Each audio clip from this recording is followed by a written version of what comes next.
right, weather update. Let's just go back to Port Elizabeth as South African Minister of Environmental Affairs, Dr. Edna Molewa, and the Minister of Environment and Fisheries of the Republic of Chad, Dr. Ahmat Mbodou Mahamat, will today relocate 6 black rhinos from South Africa to Chad as part of an initiative to reintroduce rhino to the African countries. Let us say good morning once again to our reporter who's covering the event for us, Jayed-leigh Paulse. As you said, it's quite an exciting moment. Talk to us about what's happening now. Welcome back to Elephant National Park here in Jayed-leigh Paulse. Well, as you can see right now, they've just successfully moved the first rhino into a crate, and that's being put onto a truck. Once all the rhinos are placed onto the truck, then they will move to the airport and fly out to Chad. So yes, it is very exciting time for South Africa as a whole as well. You would know that former President Jacob Zuma signed this memorandum with the Minister of Chad, ensuring that there is a dispersion of these rhinos. And you know that we have a declining population of rhinos across the African continent. So it's very vital that we share the population so that if we do if ever run out, or if they do become extinct in any of the countries, we can then source out from those countries. But with me right now, I do have Lutando Ziba, and he's the head of the conservation services here at SANParks, and he's going to be chatting to us about the transportation of the rhinos to Chad and what is going to take place once they get there. As you would know, that the last rhino in Chad was in 1972, quite a while back, and that was because of the poaching that happened in the country. But now that we're reintroducing the animals back into that country, they're going to ensure that no such thing will happen again. There won't be any poaching, and they will have security services there ensuring that the repopulation of those rhinos carries out successfully. Thank you for joining me, Mr. Ziba. Can you just take us through this process? The first rhino has been put on the truck. Once all of the rhinos are on, what will happen next?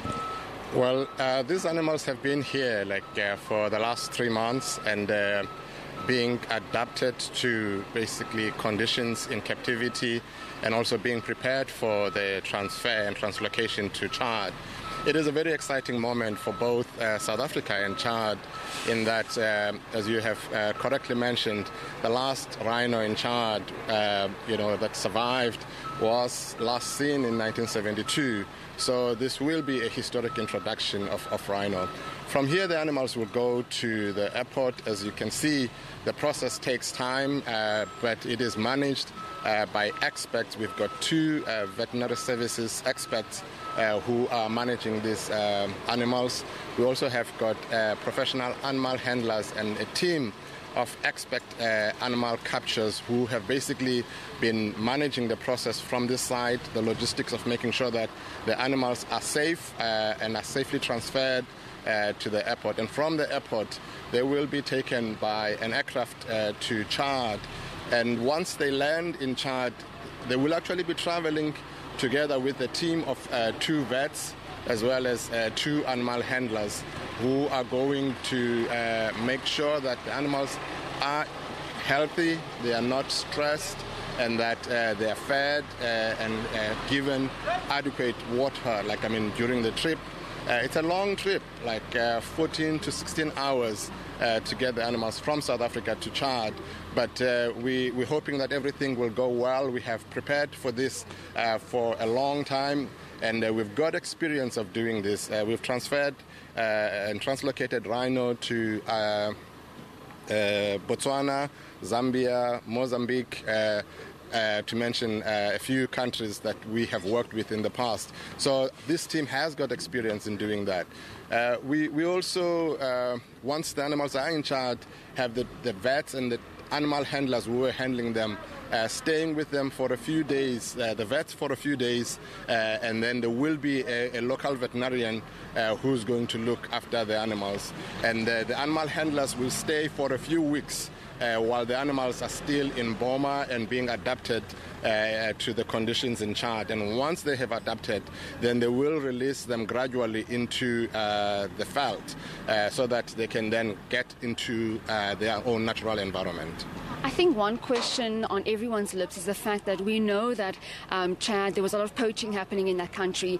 Is it safe to actually transport these animals there? Has there been preparation in terms of finding out where the safest place to keep these animals are, and how, with regards to how poaching in that country, how has it been? Well, we prepared, as I said, for years. This MOU was signed last year, but before that we sent an expert team to go and assess the environment and assess the suitability of the habitat and the vegetation for the reintroduction of rhino in Chad. We also sent a security team which basically did an assessment of the security conditions in Chad. And Chad has worked very hard together with African parks to prepare security measures that will ensure that these animals are safe when they get to Chad. Thank you, Mr. Ziba, for your time. That was Lieutenant Ziba, head of the Conservation Services here at SANParks, telling us about the process of reintroducing those 6 rhinos from South Africa to Chad. I'm told that the Minister of Environmental Affairs, Ms. Edna Molewa, is also landing with the chopper soon, so I'm going to try and chat to her about that memorandum that she signed with the Minister of Chad. Let's go to an ad break.